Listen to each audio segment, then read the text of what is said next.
please. Next. If you're a member of a certain group who has been persecuted, does it stand to reason you'd be more sensitive to other groups who have been persecuted? Mambo, that's a very interesting question.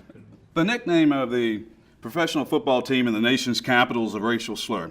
It's worse than Mick to an Irishman, or Polak to a Pole, or Spick to a Mexican, or Kike to a Jew, or Kraut to a German, or the fight-inducing nigger to an African American. The owner of the team is Jewish. It's not a question of whether or not that's appropriate to name a team after a racial slur. I think that's a given.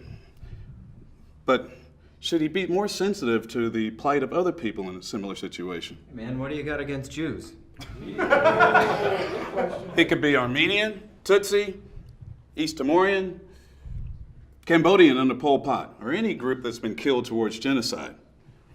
That's the question. Should he be more sensitive to other people in a similar situation? The owner inherited the team's name when he bought the team, so he's under no obligation to change the name. Think about all the licensing and merchandising money they'd lose.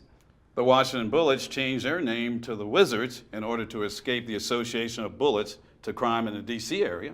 Nobody forced that change. That's because the Washington Bullets fucking sucked. I mean, seriously, nobody cared. Like, aside from John Wall, that team sucks for like 35 years. So it's all about success and money.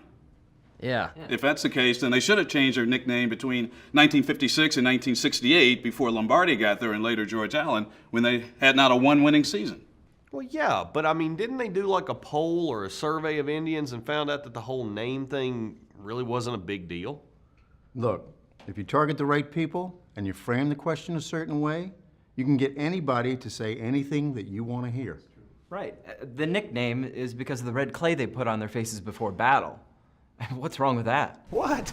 Nice try. How about the scalps the white men got for killing Indians for money? So they didn't have the burden of bringing back the entire head. They just brought back the scalps. The red skins of the scalps. Oh my God, Mambo, who cares? Seriously. I mean, it's not even about your group. What are you doing? You're Irish, right? Yeah? Brett Favre and the Minnesota Mix. The Purple People Eaters of the Minnesota Mix. Chris Carter started his career in Philadelphia, but he ended up playing for the Minnesota Mix. Imagine hearing that constantly for 6 months and 24/7 on Sundays. Might cut into your self-esteem. No, but that Redskins nickname was to honor the bravery and the dignity of the Native Americans. The owner, George Preston Marshall, paid homage to William, what was it? Lone Star. William Lone Star Dietz, a Native American who was the coach of the team at the time. Now, I doubt if Dietz had the power to keep Marshall from calling the team something offensive. And Marshall changed the name of the team because they had the same name as the Boston Braves baseball team when the football team was still in Boston. Liberal, I guess. Do you expect me to believe that George Preston Marshall, who didn't have his first black on the team until 1962, Bobby Mitchell, though the league integrated in 1948, was sensitive to the plight of numerical racial minorities, can you? You got me. You're right. Okay. Yeah, all right, I got you. Sure you can. He no like 'em black man, but he sure like 'em red man. As long as he could call him red niggers. Hail to the niggers! Hail for victory! Niggers on the warpath. Fight for old DC! Hunter, what's wrong? Aren't you curious why I use the word nigger in there opposed to any other word? I do, Falone. Please tell me. Because you're a white trash Peckerwood racist.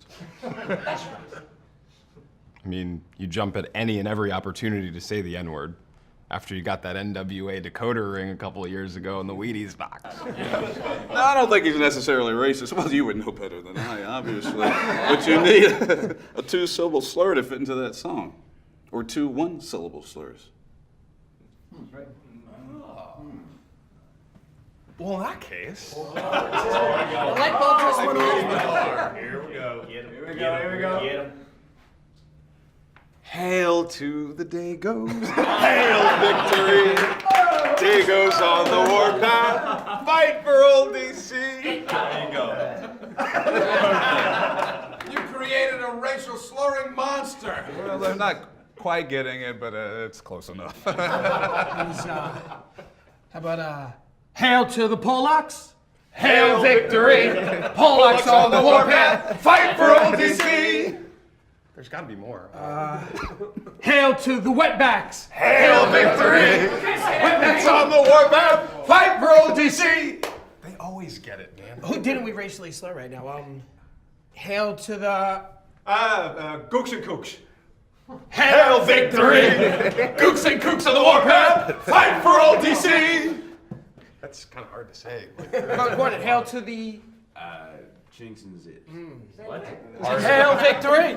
Chinks and zips on the warpath! Fight for old DC! That's even harder to say. That's It's tough, but whatever. We made it work. That's offensive. What's new?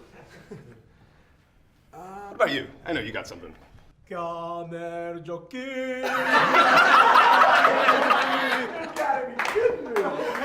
victory! Camel Jack to the warpath! Fight for old DC! You gotta have something. I know you do. Limeys! Hail victory! Limeys on the warpath! Fight for old DC! What the fuck is a line? No. The Prime Minister and I object most vociferously for using the term limey as a means of differentiating your sports teams. After all, our country colonized most of you for many, many years and would have continued to do so had we not joined up with those wacky United Staters in an ill-fated attempt of seizing all of Haji's oil. I mean, liberating the Iraqi people. We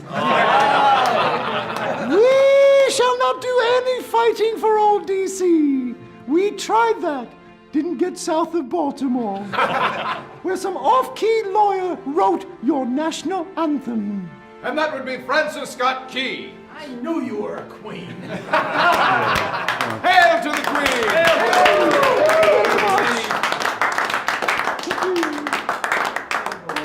And where do we go from here? Straight to hell.